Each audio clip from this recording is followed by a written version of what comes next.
Welcome to USA Global TV and Radio, where our mission is to provide education, entertainment, hope, and inspiration. USA Global TV and Radio connects you with experts and audiences all around the world every single day to help you succeed in business and to live a richer life. Visit us at usaglobaltv.com to learn about career and life-changing training and mentoring programs like the Listening Mentor. Subscribe to our newsletter to stay informed about our special programs and offers. Discover how you can become a guest on one of our shows or a host or producer of a USA Global TV and Radio show of your very own. That's USA Global TV and Radio, where the doctor is always in.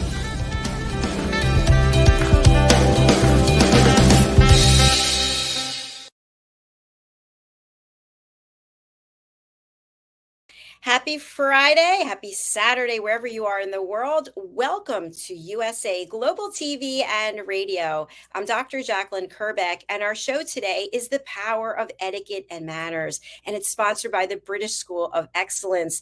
Our star of our show is Mr. Philip SYKES. He is a dear friend. He is someone who's putting so much kindness and compassion and empathy into the world, and he's the principal and founder of the British School of Excellence. Let's welcome him to the program. Hello.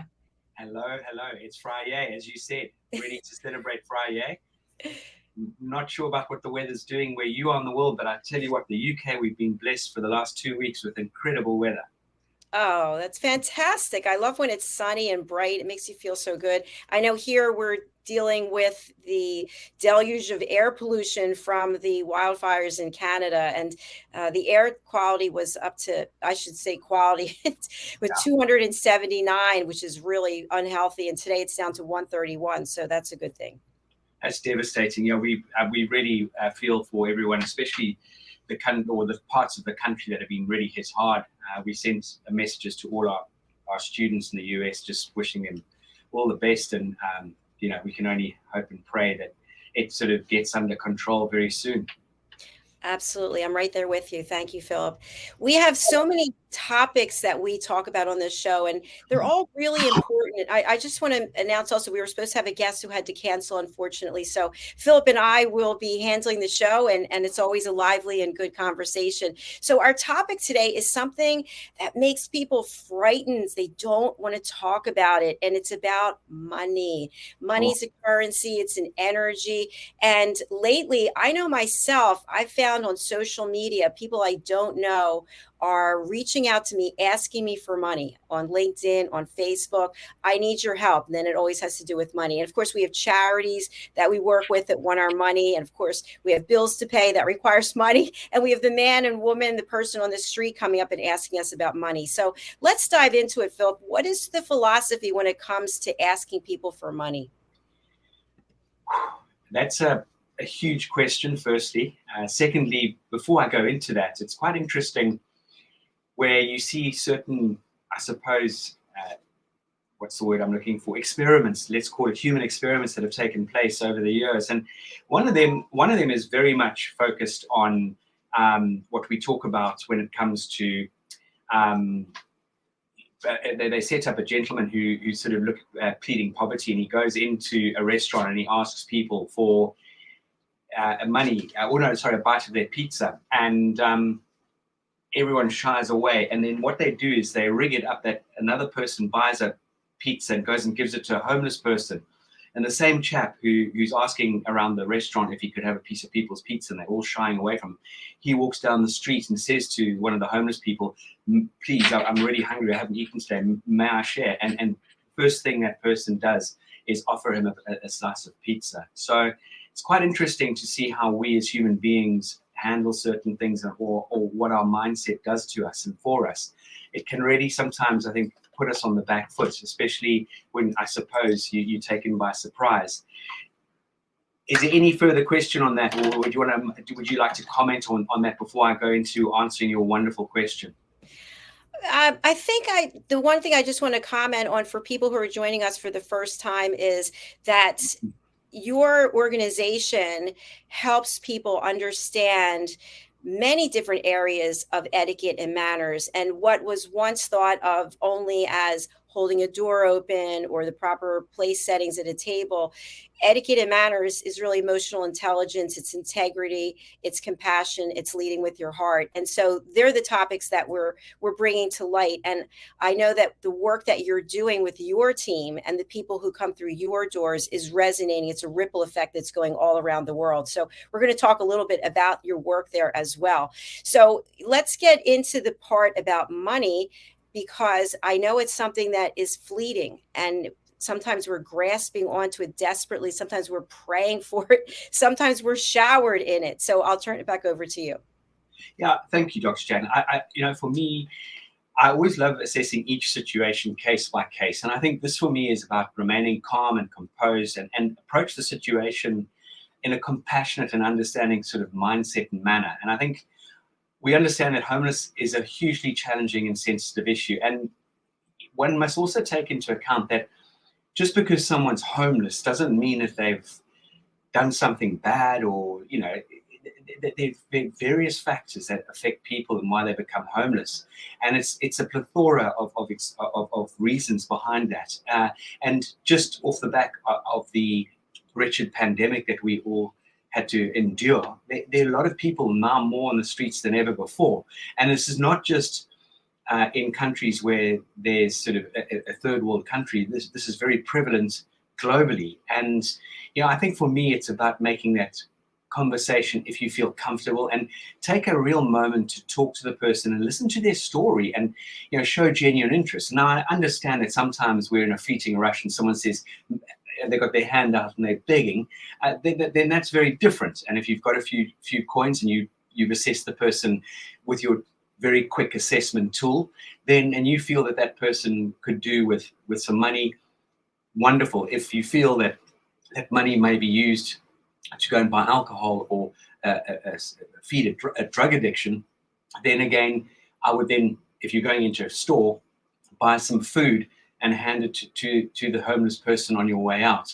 And I think that is something that I would definitely start off by giving people some guidance, is really, I think, take time to understand why people are in that sort of situation. I often in London, around the Mayfair area, which is one of the most, well, I'm going to put it up there with Knightsbridge and South Kensington and Chelsea. It's possibly one of the most prominent residential areas with some of the most exclusive shops down New Bond Street. And there are a lot of homeless people hanging out there. And sometimes off the back of an afternoon tea, when there's extra sandwiches and beautiful cake and scones, I will make sure that our venue packs those up into lovely boxes, and I will make an effort to go and distribute those in areas where I know some homeless people are. I think that's beautiful, Philip. I love that. One thing that I really also enjoyed that you shared is getting to know their story. And I think I'll just share a recent instance, I should say. I was in a city and there were homeless people on many of the street corners, young people. I saw one woman, she was literally lying over a sewer grate, and she had to be in her 20s, and she had what looked to be marijuana in her hand. And another guy who was clearly under the influence of something and just minding their own business, doing their own thing. And then there are other people who actually came up to me and were following me. And so when you're a woman by yourself in a city, it's kind of like, I don't want anyone following me because I don't, I have a suitcase and I'm trying to get to where I'm going. So I think that there are different circumstances, and that's what you were saying, that you have to evaluate each one. If it's a matter of your safety, then if the person's homeless or not, it doesn't really matter. You want to get from point A to point B. What about when people are soliciting us for money on social media, on these various platforms, and then they're commenting, oh, I saw that you helped this person, can you help me? And of course, we'd love to help everyone, but we can't. So what's the proper etiquette for that? That's a fantastic question, as always. Dr. Jacalyn, as you know, we support both you, your organization, our organization. One of the organizations we support is the Push Child Foundation in Uganda, along with Roland. I know Roland's a big supporter. We recently actually set up a platform where people can donate some money, and I placed it on our alumni platform, and we've already had some very generous donations, which is just amazing. But going back to your question, people will pick up on the fact that you're generous. And I've got a heart that I said to Leanne, actually, I'd empty the bank accounts, quite frankly. But I've obviously got a little bit more savvy, hopefully, on my shoulders. But I do find it difficult to say no. But in these sort of situations, I would just pray that you assess what we can afford to donate to whichever chosen charity, or you might even choose to say, my charity is homeless people. And if you're earning, let's say, $1,000 a month, hypothetically, then you might want to say, I'm going to take a very small percentage of $10, $20 a month, and that's going to go to my so-called cause. Now, if you've got deeper pockets, then you can obviously put a little bit more aside. And then again, assess each situation where, what are they asking for?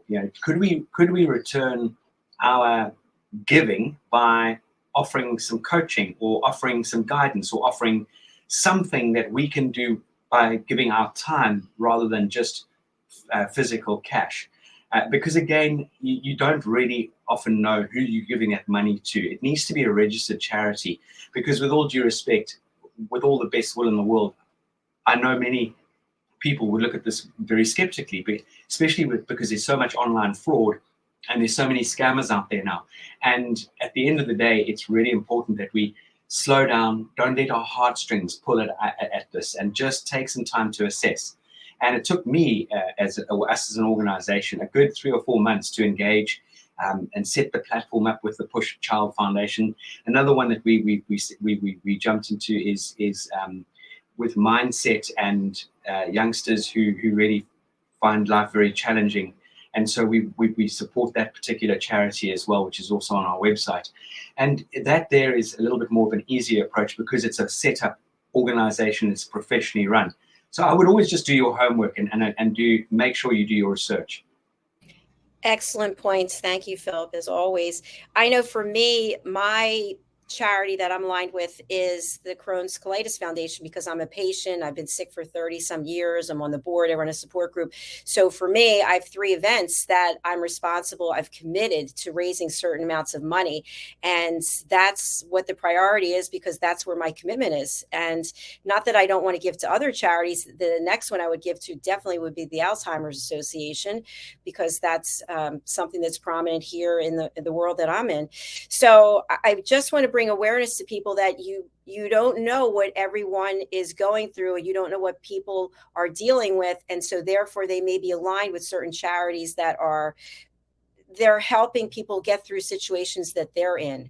So I think it would be great if we had enough money to give a little here, a little there, a little here, a little there. But as you get more involved in the charity, you have higher commitment levels of the amount that you're committed to raising.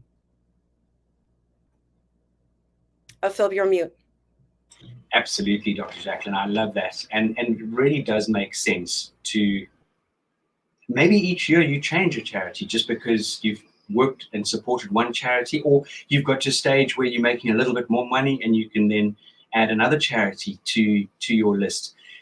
We tend to, we've alternated quite a bit now as an organization with our global partners. For example, Patrizia in Brazil. They go into the favelas, they go into the squatter, the sort of real hard beaten places in Sao Paulo, and they go and give of their time and their expertise and impart amazing education and tools with the power of etiquette and manners and emotional intelligence. And that's had some great traction. Again, I know Dr. Sadia in Pakistan, along with Shandana, are doing exactly the same sort of thing. So in every way we can contribute it. As I said earlier, it does not have to be a monetary value.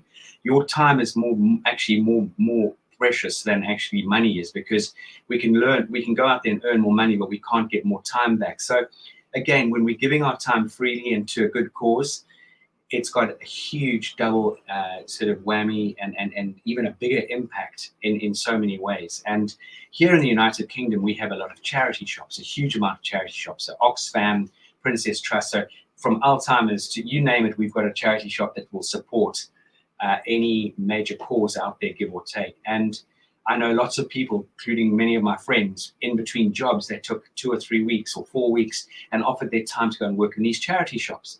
So there are many ways we can add value. It's not all about the financial side of things, because again, when it comes to money, that can also get into the wrong hands and it can be misused, and we've seen that through many different organizations over the years. Brilliant. That's so true, Philip. You know, this morning I decided to go over on the Clubhouse app, which I haven't been on there in years.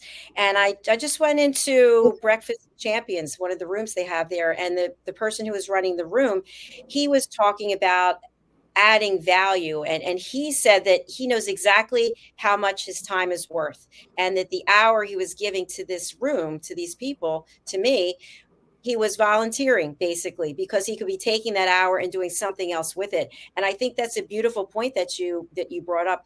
Everyone's time is valuable, and so when you give it to someone else, when you're here today giving it to our audience, you could be doing something else with that. So that's a true gift, and if we could all be giving that to one another, our time, then imagine what could come from that.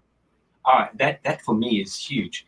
It's incredible. You know, Dr. Jacalyn, as you know, you and I are avid continued professional development learners, and I've been recently joined the Professional Speakers Academy. Why? Because I want to learn. I want to see amazing other ways that other people who are phenomenal at their craft, how they deliver and how they engage. And through this academy, you also meet incredible people, like-minded people, people who are positive, people who want to make a difference, people who want to offer their services and offer their experience to people. They have a purpose, they have a why on how they want to sort of make a difference in this world. And through this amazing platform, I was speaking to one of the ladies on the course who lives with her husband in the south of France now, with 3 beautiful children, and she left me the most incredible message today.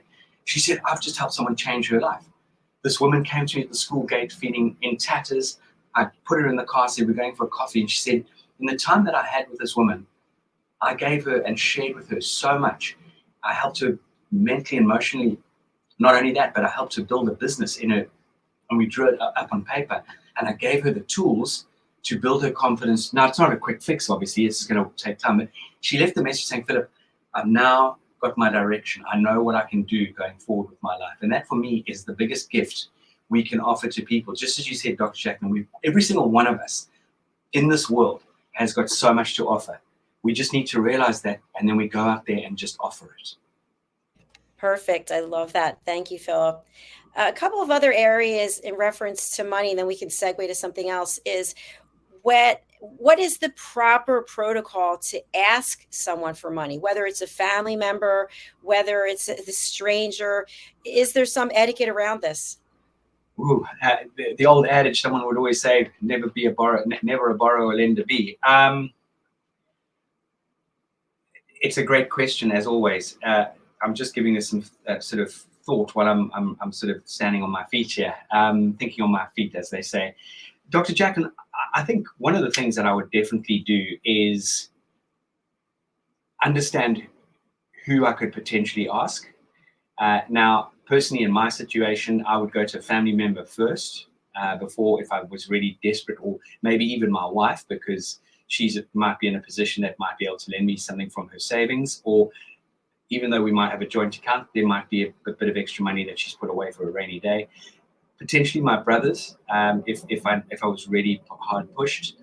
And then I would most probably, and I'm just, as I said, sort of putting myself in this sort of situation mentally, is then I'd most probably draw a list of 3 or 4 friends that I feel that I've got a strong enough rapport with, that I would then, in a roundabout, maybe not even a roundabout sort of way, but just diplomatically engage with them and give them an overview of your circumstances, and that you've got a vision, you've got a plan, you've got a process, but right now you just need some bridging finance of some sort to help you out.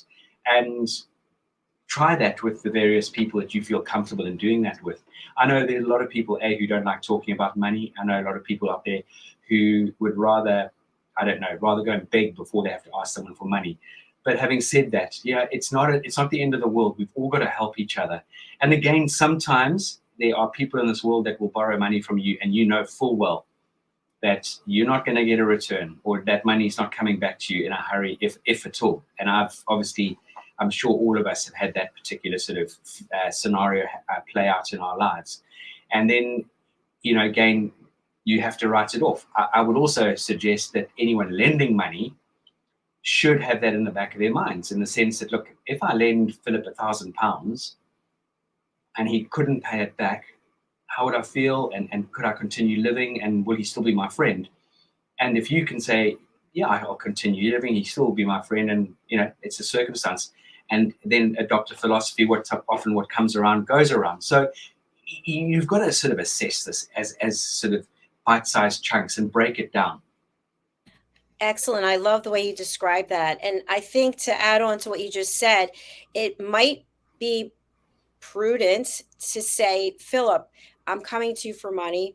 This is really awkward for me. I feel embarrassed and ashamed. And I'd like you to lend me X number of dollars. And here's my plan of how I'm going to pay you back. Or I could come to you and say, Philip, things are really bad. I need a gift of a certain amount of money. I'm not going to be able to pay you back. I'll tell you right now, maybe one day in the future, when the money comes back in, you will be the first person I come to. But right now, I know I can't commit to paying you back. Would you give me a gift?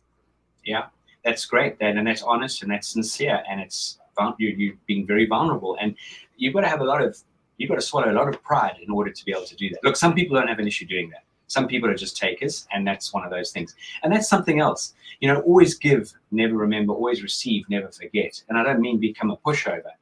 Dr. Jacalyn will always say, yes, not in that sort of scenario, but really at the end of the day, it is so important that we really understand who we can lean on and not take advantage of people who would honestly give you the shirt off their back, because they will land up never wearing a shirt again. So I think that's really important. And again, something that's really, really fundamental here is whoever's asking you for money, be it a good friend or just someone that you sort of an acquaintance or someone you don't know, just with all due respect, I know this comes into most probably mistrusting someone. Just make sure that you're not lending them an amount of money that they're going to feed a habit with. It could be gambling, it could be alcohol, it could be drugs, it could be going out there and just squandering it. And funny enough, also, I think bringing this into play is advancing people money, even though they're going to do work for you. Just be very aware of that, because you never know what can happen. That is such a good point, Philip. And I'd like to discuss that a little bit, because more and more, I know with myself personally for this business, I'm working with contractors and people that I'm getting from reaching out to me online. They're in other countries. I don't know them. Some of them, actually, we have somebody on our team who does phenomenal work, does not speak English, and we work completely through a transcription service. So what do you think is a good policy in terms of what to pay and when? You decided to work with someone to do something. They ask you for all the money up front. That's the first option. They ask for a portion of the money and then the rest upon delivery, or you'll pay them upon delivery. Okay, three sort of answers for that. The first one is never all up front. Never. With all due respect. I mean, we don't go into a restaurant and sit there and they say, well, hold on, you must pay £200 or $200 before you eat, unless you're going to a function where you've got to pay in advance, or you're going to somewhere where you've got to buy tickets in advance to attend. But I'm talking, again, you don't go there and ask for that money up front and then serve them. Now, I know the industries such as airlines and the shipping world, the luxury cruise world, and there are certain businesses that you do need to pay up front because you're showing a commitment. Because if you let them down at the last second, then they're left empty-handed and they cannot fill that space. It's the same, I suppose, Dr. Jacalyn, in your coaching industry, in my coaching industry. If we don't get money up front, and in that person's, we've just had that sort of scenario with our beautiful London experience in London tour. An amazing woman, part of our trainer alumni. She put down a 25% deposit, and now she's turned around. She said she cannot make the journey for whatever reason. And that's left us high and dry, with all due respect, because we've had to commit to some very expensive tickets at Ascot and the beautiful Belmont train that takes us through the Kent Valley, and then going to the Lion King, and all these little events that we've had to pay up front for. So unfortunately, there's certain industries that do need that upfront payment. Now let's and I'm sorry to pick on, let's say, the building trade, but let's pick a builder. There's no way I'm going to give money up front until the building job is done. I might put down a 10% deposit. A, will show my commitment, and B, they can at least get some materials with that. Hopefully the builder's got a proper cash flow system that he can go out there and purchase those goods for you on your behalf, and then at the end he can invoice you. So there are definitely scenarios that I wouldn't throw more than 10% at, and then there are scenarios where I definitely wouldn't part with any money until the job's done. So for example, in the United Kingdom, if you get your car serviced, you don't pay up front. You will get a report, what they're going to do to the car, what it's going to cost. And if you then give them the go-ahead, then you are committed to making that payment when you pick your motor car up. So it's the old adage, the old cliche, it's horses for courses. So much important, powerful content that you just shared there. Thank you for that. I want to talk a little bit about time, which we've been discussing. Time is very valuable. And I know with your schedule and my schedule, we're friends and we have a hard time matching up because we're so busy. And what I'm finding more and more of, and I'm sure you are as well, is people have just started calling me on the phone. There's no appointment. And then they start messaging me, hey, I need to speak to you. And I'm thinking, I don't have 5 minutes for a spontaneous call. And I know it's the same with you. What is the proper etiquette for a stranger reaching out to someone when they want something? Firstly, I'm apologizing on air to you because you and I have been like passing ships in the night, and I feel very guilty at times when we're trying to coordinate things. And it's not for a case of point of not wanting to make that effort. But Dr. Jacalyn, it is fundamental that people check in with one another. So for example, we've been asked to do something this Monday on picnic etiquette for GBTV, and I emailed the lady, a very nice lady, and I said, call me at your convenience. And she very kindly sent me a text message because I gave her an open window, call me at your convenience. And she sent me a text message, hello Philip, this is so-and-so. Please call me or let me know when it's a suitable time to call. And I then was able to text her back, I'm free and available now. So that meant I was engaged. I was able to engage with her mentally, emotionally. I was very present when we had that conversation. Calling people on the spur of the moment during the course of a busy working day, I don't even do that with my close friends who work in the city. I tend to most probably send a WhatsApp and say, if you've got a window or a gap at lunchtime, give me a call. But I think I'm going to come up with two sort of contradictory ideas here. I love the spur of the moment. Hey, I just called to say I love you and I've been thinking about you phone call. But that really is beautiful as long as possibly you could accept that telephone call. So the one thing I would definitely say, if you cannot accept a telephone call, don't answer it because it's going to land up with you. Sorry, I can't talk right now. I've got to go into a meeting or I'm in a meeting. And I would just not answer the telephone. I would always potentially have my phone on silent or vibrate when I'm in meetings or when I'm with other people, because you don't want to be distracted by the telephone on any level. You want to be present. But just harassing people and thinking they're there for your convenience. On the contrary, the phone is there for your, as the person receiving the call's convenience, not the caller's. That's so true, Philip. Thank you for that. And where I'm going with this is I found more and more, and you know, with the power of listening, asking for permissions and setting boundaries. I just had this happen the other day. This person keeps contacting me and I thought, let me just answer the phone. So I answered the phone. I said, hello, thanks for calling. I'm in the middle of dinner right now with my family. Can we schedule another time to talk?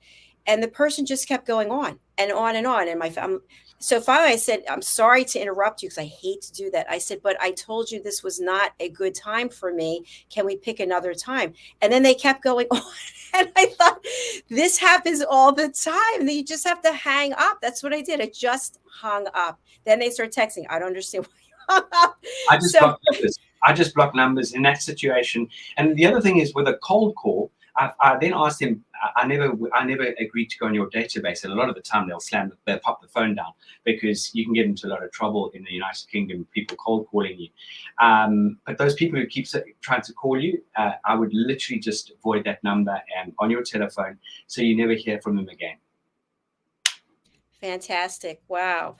You know, Philip, it's interesting. Someone just put a comment up insulting me while we're on the air, are there any manners and etiquette about that?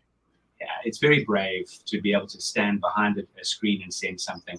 It really and truly is. I think that it's a form of bullying without seeing the bully. Really, at the end of the day, you're very brave to send a comment, and most probably done anonymously as well. And it's just, I just think that's cowardice, and it's so easy to use digital technology to hide behind. And again, I ignore negative comments. I don't let it even harass me anymore. It really is not fair. Exactly. I give that person grace. I have no idea what she or he is Maybe going they're through. going through something really bad. You just don't know. Maybe She doesn't think I'm dressed professionally. Oh my word! I'd love to see her professional. Really, you always look amazing, and I know how much time and effort you put into the way you present yourself. And by the way, that's a powerful, beautiful red color. And anyone out there who wants to present wearing red of some form gives you that real standout positioning, and it really is a very, very powerful color. And red, especially on you, Dr. Jacalyn, especially with your complexion, if we were to get a color wheel and talk to a stylist or an image consultant, red would definitely be one of your very positive, proactive colors that suits you and your energy and your complexion. So, at the end of the day, I would never heed advice or guidance from anyone out there who can point fingers without any sort of platform, any sort of foundation, or any warranted understanding or example of why they're doing that. Exactly. Thank you, Philip. And something I just want to mention, because you at the British School of Excellence, you also have fashion and styling as a course, and you have somebody on your team there. And having worked with stylists, one of the most important thing is that you have your branding. So my branding is red. It's red nails, it's red hair, it's red hair, red lipstick, it's hair jewelry, it's my jewelry. That's part of my brand and who I am. And so you have to feel comfortable with your own branding. And no, my branding is not going to be for everyone. So maybe this person doesn't want to watch our channel anymore, and that's fine. So I just would like to encourage people that we say positive things, we encourage one another, because there's always somebody who wants to rip you down for whatever reason. And this whole platform is about heart-centric work and picking each other up. What are your thoughts, Philip? Oh, boom. You've summed that up amazingly. And again, one of the most beautiful things about, and one of the most important things about the power of etiquette and manners is that it actually helps you impart those moments, or helps you sort of take on that knock on the chin when someone is sort of giving us gears, as I say, or someone's putting us or trying to put us down.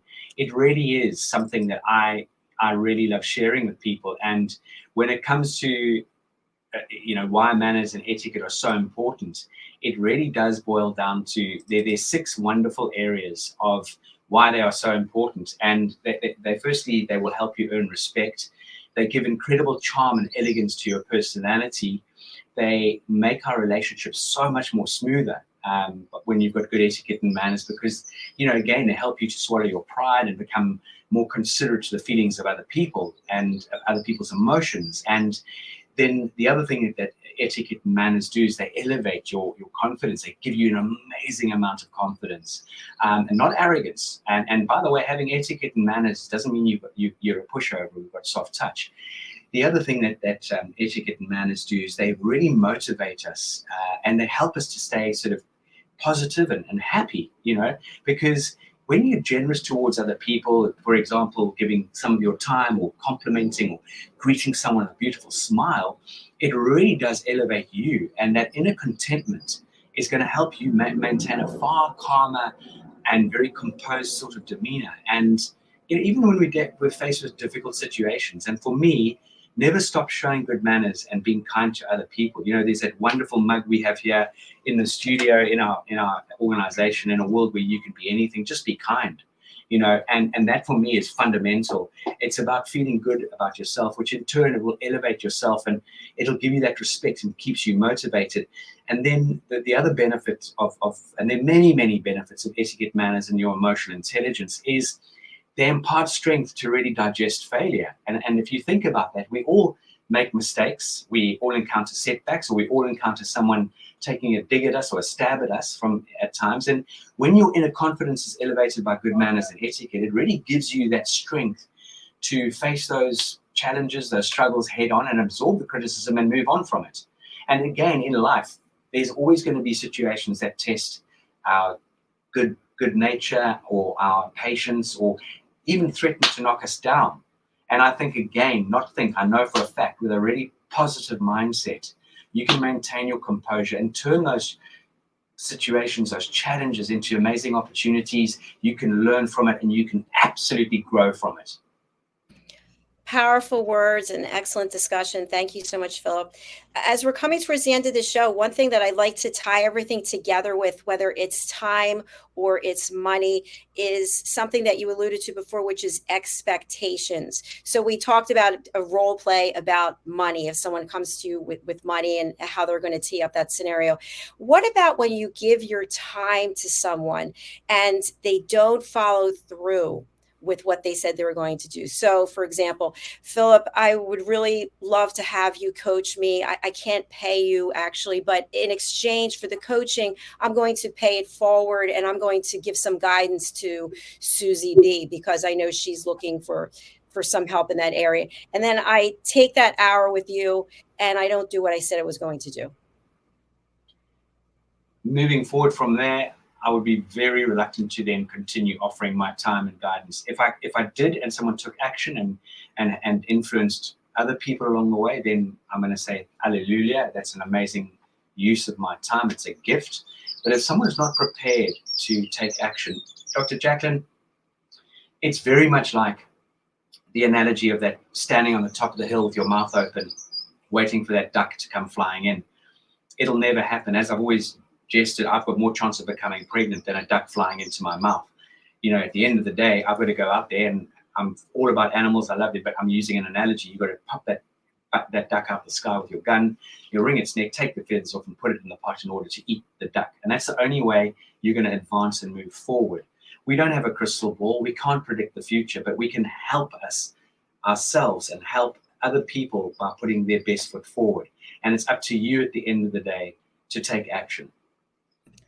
Brilliant. That's so true, Philip. And I think also to tie that up with what we're discussing today is when you reach out to someone, if I reach out to Philip, I know how busy Philip is. And it's a blessing to just connect. If I'm going to have an ask for him, I better follow through because that's my credibility. That's my integrity. And he's now given something to me, and what am I going to do with it? Am I going to follow through? Am I going to take the guidance and wisdom that he's given to me and actually put it into action? Because so many times people will reach out, and I'm sure you get this too with all the courses that you teach, that you have there at your school. Could I just take the course for free? I'm an intern. Or I live in a part of the world where we don't have that kind of money. And then maybe you say, okay, we'll work something out in exchange. And then the person doesn't follow through, but you did what you said you were going to do. Would you then reach out to the person and say, hey, Bob, I did XYZ. You said you were going to do PDQ and neither happened. So where do we go from here?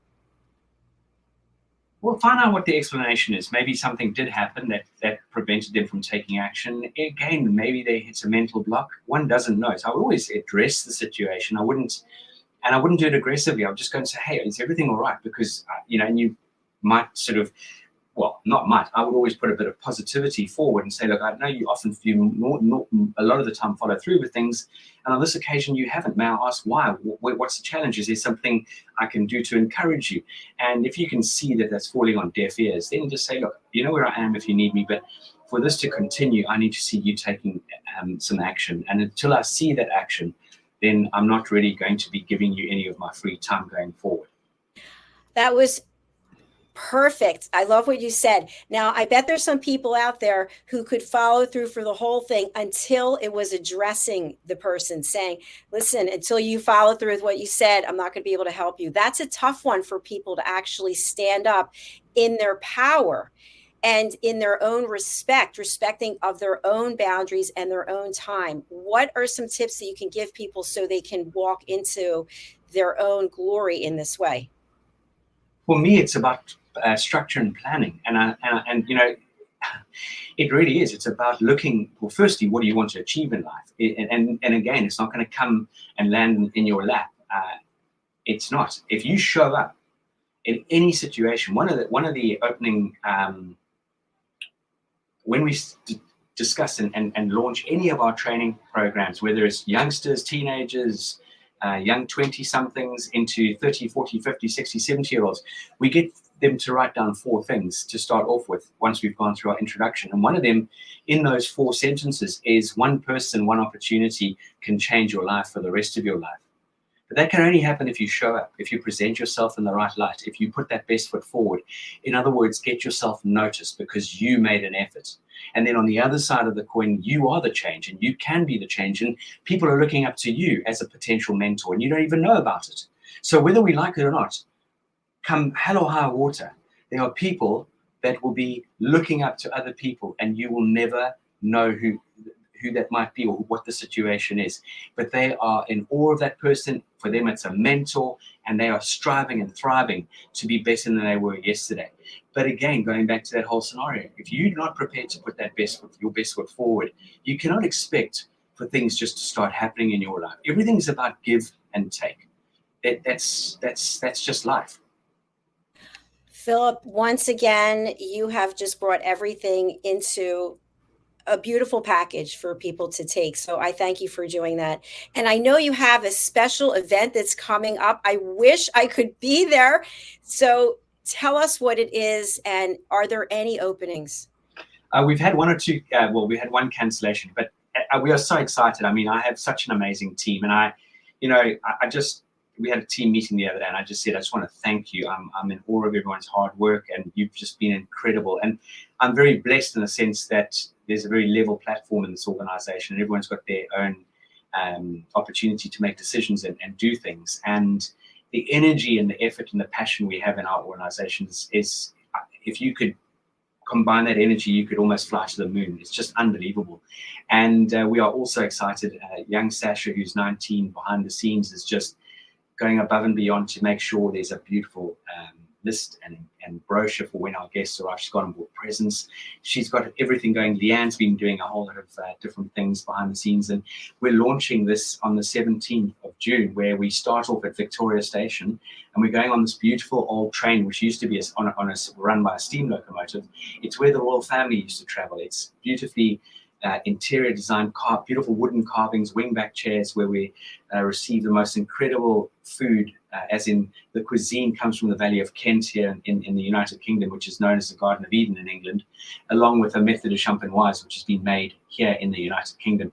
For those of you out there, the United Kingdom is producing some incredible method de champenoise. In other words, champagne, but they're not allowed to call it champagne. It's sparkling wine made in exactly the same way as champagne, and it's rivaling some of the top champagne houses. So we're going to be going through the Kent valleys for Saturday. Sunday, they've got the day off. Monday, we've got going to the Covent Garden Flower Market, which is an experience in itself.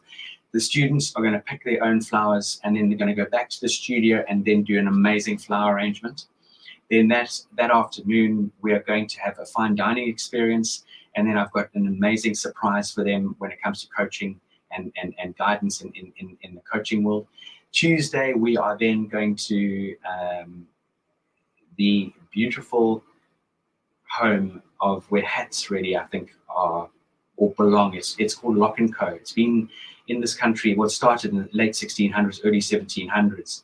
And it's where the Queens had hats made, or King Charles, many of the royals. It's one of the go-to places here in the United Kingdom. Then we're going to Floris, which is a perfumery that's been in the family for 9 generations. I mean, isn't that just extraordinary? It's again started in the 1700s, and it's still in the same family. And so they're going to go there. You can get your own perfumes made to your liking, to your skin colors and your skin oil, the oils of your skin and how it marries very well. Then lunch at Fortnum & Mason's. Then that afternoon, we've got a beautiful stylist coming along who is going to just be incredible. And then we've got one of our past students sharing her incredible stationery that she's created and the power of the pen. Then there's so many other things. We're going to the Lion King Theatre. We're going to go to the Ritz afternoon tea that week. One of the climate highlights of that week is going to Ladies' Day at Royal Ascot. For those of you out there, Royal Ascot was the Queen's most favorite event of the year. It's a week long of races, and it's just amazing the effort people make in their dress and how they appear, and it's just they embrace the days. And we're going to the Royal Enclosure, which is a very nice exclusive thing to go to. And we're going on a Thames River cruise dinner dance, and then we're having a lovely dinner on the Saturday to finish off this incredible week of elegance, finesse, and flair. Philip, this sounds better than a honeymoon. It's amazing. It's going to be phenomenal. It really is. We ran one very successfully last year for our amazing partner in Brazil, Patrizia. She came over with 10 amazing people from Brazil, and we did the photography, the highlights were just amazing. So there are 1 or 2 openings left? I believe there are. I heard from my team today because one lady couldn't make it. So maybe not every single event, but I think for the afternoon tea, for going to the Lion King, coming on the train possibly, I think there might be, where else?